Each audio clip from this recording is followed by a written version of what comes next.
네, 오늘 서밋타임은 학습법에 대한 책을 보다가 이제 하이닌 슐리만이라는 사람을 제가 이제 알게 됐어요. 그래서 하이닌 슐리만이 CVDIP는 아니지만 어떤 식으로 24를 했는지 한번 보고 조금 나에게 적용하는 방식을 조금 확인하도록 하겠습니다. 제가 이제 초학습법 일본인 이제 교수가 쓴 책이고요. 그 옆에가 이제 그 하이닌 슐리만의 자서전인데 예전에는 이제 고대에 대한 열정이라고 했다가 이제 개정판 나온 게 그 이제 트로이를 향한 열망 이런 식으로 나왔습니다. 열정. 그리고 이제 고고학으로 읽는 성경은 이제 제가 끝에 이제 읽지는 않았지만 끝에 이제 얘기할 분이 있어서 이제 참고로 이렇게 이미지를 올렸습니다. 그 학습법 책에서 이제 한 3가지 원칙을 얘기하는데 제 1원칙이 뭐냐? 재미있는 것을 찾아라. 이 책을 쓴 작가가 이런 얘기를 해요. 이제 사람들이 다 공부하라고 막 하는데 실은 더 중요한 공부법, 학습법에 대해서 왜 안 알려줄까? 저자 이름은 노구치 유키오라는 분이고 일본 재무성이라고 했는데 이제 우리나라 말로 하면 재무부의 관료 출신이면서 이제 경제학자 그리고 이제 교수 활동도 했습니다.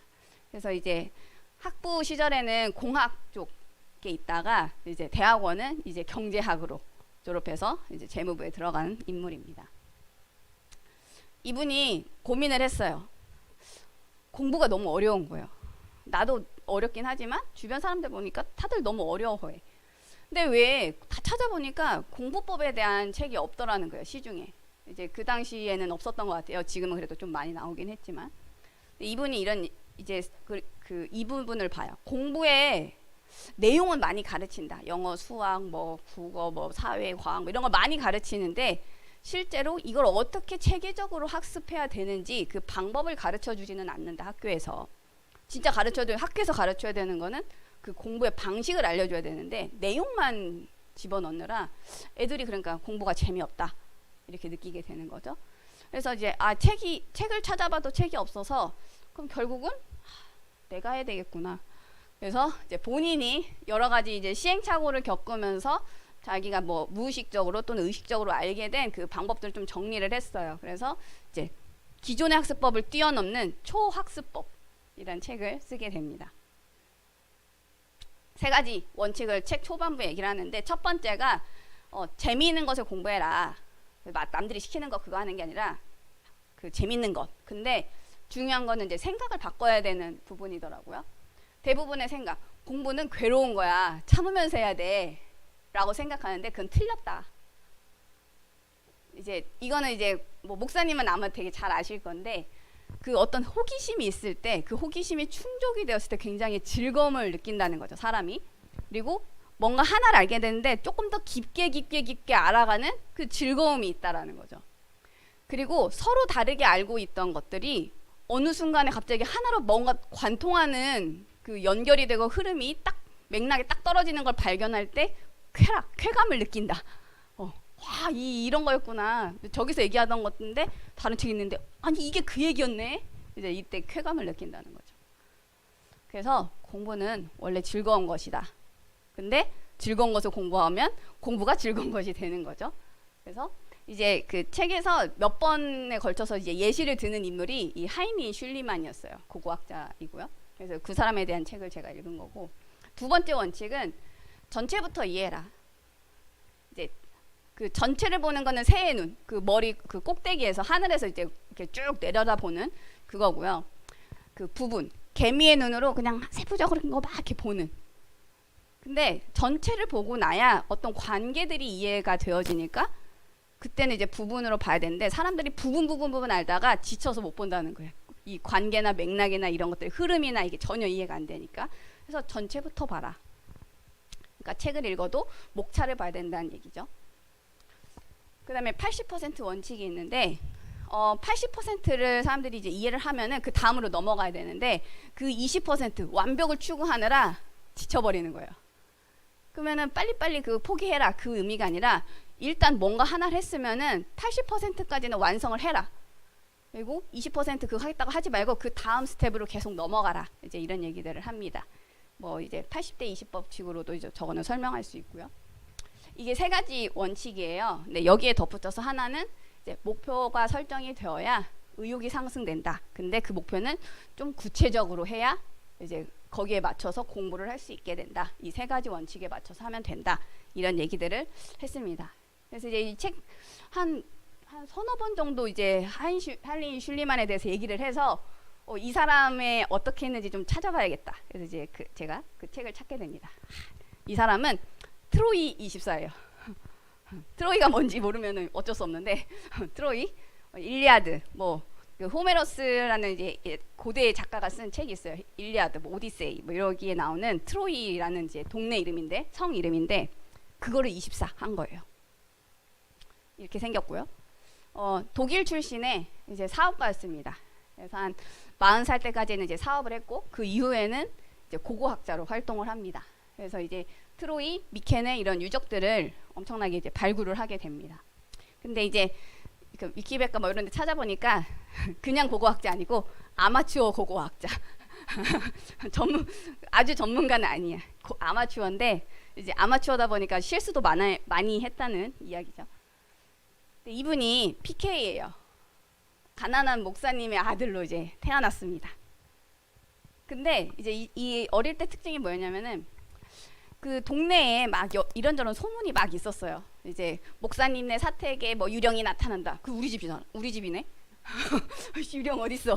근데 무서워하는 게 아니라 저거 한번 구경하고 싶은데 약간 이런 스타일이었어요. 어디에 황금 요람이 묻혀 있다. 보물이 가득하다. 그거 내가 파고 싶은데. 어디 묘지에 시체 다리가 막 땅에서 자란다 하니까 그거 근데 지금은 안 자란대. 근데 가서 보고 싶은데 왜 안 자라는 거지? 막 이제 이런 호기심이 많은 친구였어요. 그래서 이제 아버지한테 조릅니다. 아빠 그거 내가 찾아볼 수 있게 좀 허락해 주세요. 그 아빠가 그래 해봐. 근데 이제 8살 때 평생의 미션을 발견하게 됩니다. 이 책에 이런 얘기가 나와요. 책 이제 그 챕터명이에요. 운명을 바꾼 어린 시절의 감동. 8살의 감동을 받았어. 뭐였냐면요. 그 아버지가 고대 목사님인데도 그 고대 이런 문학에 그래도 관심이 많았나 봐요. 그래서 이제 트로이, 그 호메로스, 호머라고도 하죠. 그 사람의 이야기들, 책 이야기들을 막 너무나 재밌게 막 감동적으로 한 거예요. 그러니까 이제 뿅 갔어요. 완전 팬이 됐어요. 그럼 이제 크리스마스 때 선물로 게오르크 루트비 에러스라는 이제 작가가 이제 쓴 어린이를 위한 세계사라는 책을 선물을 합니다. 근데 그 책에 막 여러 가지 사파가 나와요. 막 트로이의 막 거대한 성벽들, 성문들, 그리고 불타는 트로이. 그 옆에 있는 그림은 이제 로마의 시조라고도 알려져 있는 아이네아스라는 사람이 이제 트로이를 탈출할 때 이제 자기 아버지를 업고 이제 아들을 손에 잡고 이렇게 탈출하는 이런 장면들을 보고 슐리만이 아주 그냥 감동을 했어요. 아빠, 이거 만든 작가, 이거 그림 그린 작가가 분명 이거 트로이 본 거라고. 이거 어떻게 안 보고 이걸 어떻게 그릴 수 있어요? 막 흥분해가지고 막 얘기를 하니까 아빠가 야 이거 상상으로 한 거야. 그러니까 아니 어떻게 상상만으로 이걸 할 수 있냐고. 이거 분명히 본 거라고. 누군가 본 거라고. 그래서 이제 어딘가에 이 트로이가 묻혀 있을 것이다. 이렇게 믿게 됐어요. 그러니까 이제 내가 이거 발굴할 거예요. 막 이러니까 아빠가 처음에는 무슨 소리야 없어 이랬는데 하도 막 그러니까 그래 언젠가는 그래 네가 그래 발굴해라 허락해줬어요. 그래서 이제 허가가 있는 것도 아닌데 그냥 이제 아빠의 동의를 얻은 거죠. 이제 그게 8살 때 일이에요. 근데 이제 실제 이제 살아가다 보니까 현실이 어떠냐?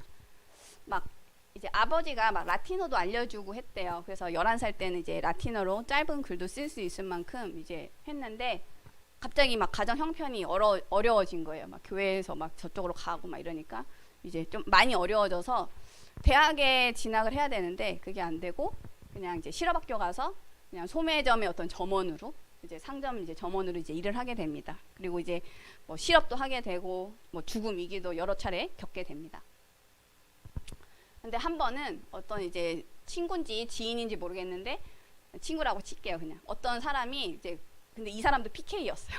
목사 아들인데 이제 좋은 대학을 다니고 있는 친구인데 이제 사건이 있어가지고 이제 점원으로 이제 자퇴를 하고 점원을 하는데 이 친구가 그래도 배운 게 있으니까 호메로스의 시구를 막 그리스어로 암송을 이렇게 한 거예요. 근데 그게 너무 너무 좋았던 거예요. 슐리만이 듣기에. 그 그리스어의 리듬 이런 운율 같은 게 너무 막 감동적으로 들리니까 막 울면서 막 돈을 더 주면서 야 다시 한 번만 암송해줘 막 해가지고 막 여러 차례 그 친구한테 돈을 주면서 이제 들은 거죠. 그러면서 이제 기도를 합니다. 뭐 하나님한테 했는지 신에게 했는지 모르겠어요. 근데 신에게 기도 이렇게 했대요. 언젠가는 내가 저 그리스어를 배울 수 있도록 좀 해주세요. 이렇게 이제 기도를 했다고 합니다. 그래서 이제 이 사람이 나중에 기회가 왔어요. 그 약간 좀 시간적 여유가 나서 언어를 이제 공부할 수 있는 이제 기회가 생겨가지고 그때부터 합니다. 근데 이분이 언어에 원래 좀 통달했는지는 뭐 잘 모르겠지만 그 자기만의 학습법을 이제 개발을 해내요. 이제 그 방법이 뭐냐면 하루 1시간씩 소리내서 암기하려고 하지 말고 그냥 읽는다. 소리내서 읽는다. 해석하지 말고. 그리고 나서 이제 흥미있는 어떤 주제, 이 사람은 그냥 뭐 트로이에 대해서 계속 썼겠죠. 그걸 이제 장문을 하고 이제 원어민 선생님한테 이제 첨삭을 받은 다음에 그걸 암기를 하는 방식으로 계속해요. 한 3개월이 지났을 때 책 2권을 그냥 통으로 암송을 했다고 해요. 그래서 이제 뭐 웨이크필드의 목사, 뭐 아이반호 이런 책을 그냥 통권을 암기했다고 합니다. 이제 이렇게 하나를 떼고 나니까 이제 독일 사람이 영어를 떼고 나니까 이제 그 다음 언어들은 한 6주 만에 같은 방법으로 프랑스어도 6주 만에 네덜란드어도 6주 만에 그리고 스페인어 6주 만에 쭉쭉쭉 했어요. 그래서 이제 러시아 쪽에 일을 하게 돼가지고 러시아 이번에 배워야겠다. 6주 만에 또 러시아어를 뗍니다.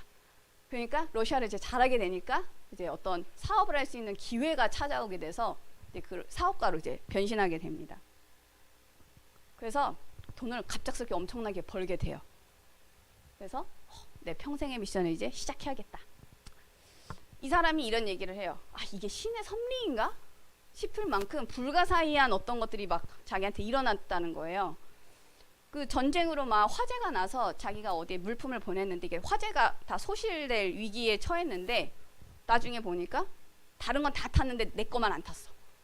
이게 뭐야? 그러니까 이제 다 타고 내 거는 살아남았으니까 이제 갑자기 이제 돈을 왕창 벌게 된 거죠. 그래서 큰 부를 축적하게 됩니다. 야, 이제 또 기회가 왔다. 그래도 이제 그리스어를 배우고 또 6주 만에 고대 그리스어 6주 만에 이제 라틴어, 아라비아어 학습을 하게 됩니다. 그래서 이제 한 40대 한두 살쯤 되었을 때 나 이 정도면은 이제 남은 생애를 그냥 고고학 연구만 하면 될 것 같아. 트로이 발굴하면 될 것 같아. 사업을 이제 접고 그 돈을 가지고 이제 고고학을 이제 하게 됩니다. 그래서 발굴을 하게 되고 이제 지금으로 터키에 있는 위치에 거기 가가지고 이제 트로이 이런 미케네 유적을 발굴하게 됩니다. 그래서 저 위에 있는 분은 자기 와이프예요.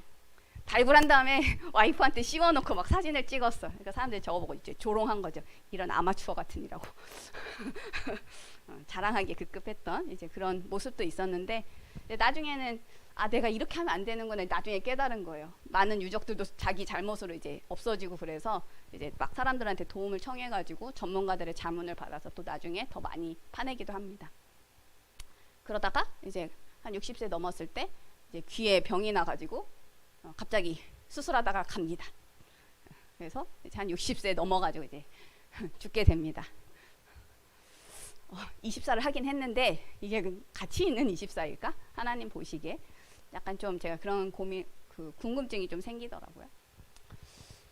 근데 그렇게 가치 있다고 보기는 조금 어려운데 이제 세상의 눈으로 볼 땐 가치 있겠지만 근데 하나님 보시면 별로 그렇게 가치 있는 그런 24는 아니었는데 왜 허락을 하셨을까? 제가 전에도 한번 얘기했는데 성경의 역사적 사실을 확인할 때 여러 가지 고대 문서를 비교해서 보더라고요. 그때 이제 자주 나오는 것 중에 하나가 이제 일리아드, 호메로스의 일리아드인데 이제 그게 그냥 문서로만 있다가 이제 유적이 발굴되니까 이게 역사적 사실이구나라고 사람들이 믿기 시작을 하죠. 그럼 이제 아직도 발굴되지 않은 역사적 유물은 많이 있을 텐데 그렇다면 성경도 어떻게 보면 이제 고대 문서로 볼 수 있잖아요. 그러면은 고대 문서 하나가 이제 역사적 사실 드러났다면 비교하다 보면은 이제 이런 것들도 어느 정도 확인이 되지 않을까. 그래서 하나님이 허락하신 게 아닐까? 약간 좀 그렇게 생각을 해봤습니다. 그래서 이제 고대 문헌들을 비교하면은 특히 이제 신약 성경 같은 경우는 가장 신뢰할 만한 책이다. 그래서 이제 예전에도 한번 얘기했지만 이 이제 구전 정승 기간, 원본과 필사본의 시간 간격, 사본 개수, 그다음에 사본들 간 내용 일치성 이런 기준들로 봤을 때 일리아드보다 이제 신약 성경이 월등하게 그 신빙성이 신뢰성이 높다라고 할 수 있습니다.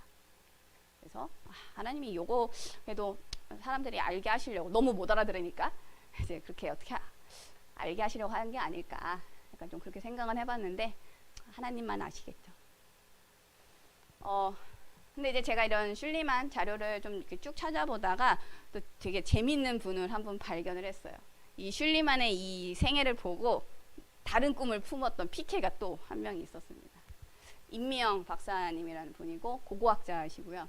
아까 앞에서 보여드렸던 이제 고고학으로 읽는 성경 이런 책들을 썼습니다. 이분이 10살 때 그 슐리만의 이제 전기를 보게 됩니다. 그거를 보고 와, 슐리만은 트로이를 발굴했잖아. 나는 요셉의 무덤을 찾아야지. 이렇게 생각을 합니다.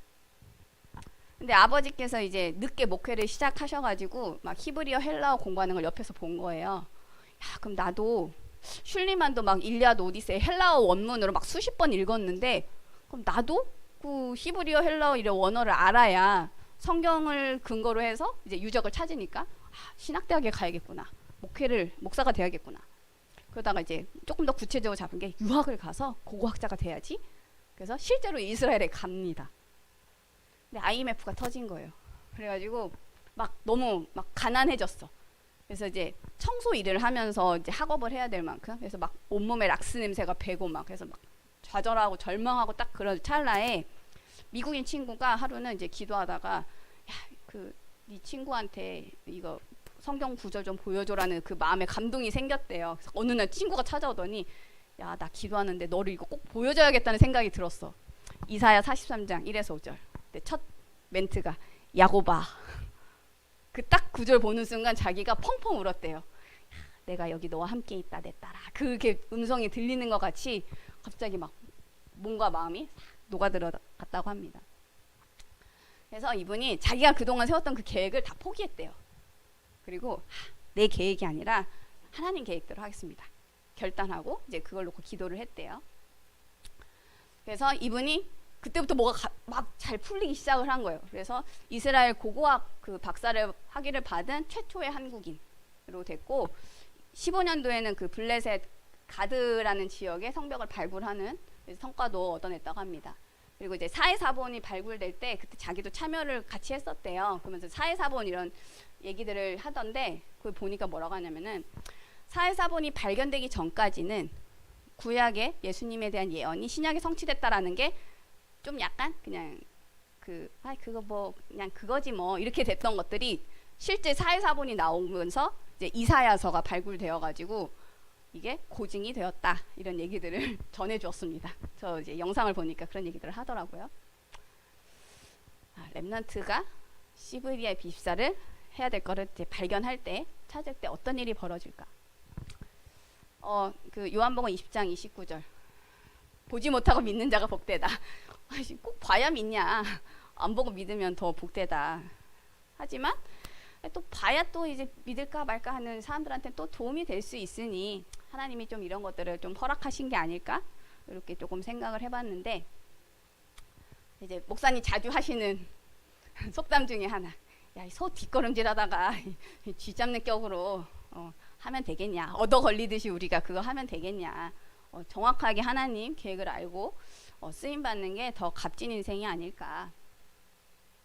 그래서 이제 슐리만의 트로이 24는 이제 임미영의 요셉 무덤 24 이렇게 발견돼서 내가 어떻게 이 사람들이 믿지 못하는 사람들한테 어떻게 이렇게 역사적 사실로 소개할 수 있을까 이렇게 된 것처럼 우리 렘넌트들이 그런 가치 있는 24를 찾을 수 있도록 우리 그 주변에 중직자분들이 좀 도와줘야겠다. 그래서 그 달란트가 재능이 그 아이들이 흥미있어하는 그것이 하나님의 계획에 정확하게 방향을 맞출 때 우리 지난주 메시지처럼 모든 한계를 초월하는 하나님의 시간표가 시작된다. 우리가 이것을 우리가 붙잡고 나 자신부터 우리 동정이도 동정이의 24를 빨리 찾으시고 CVDI B24 찾으시고 우리 모든 성도님들 그렇게 CVDI B24를 찾아서 25 영원으로 작품으로 남기는 우리 모두가 되면 좋겠습니다. 네, 감사합니다.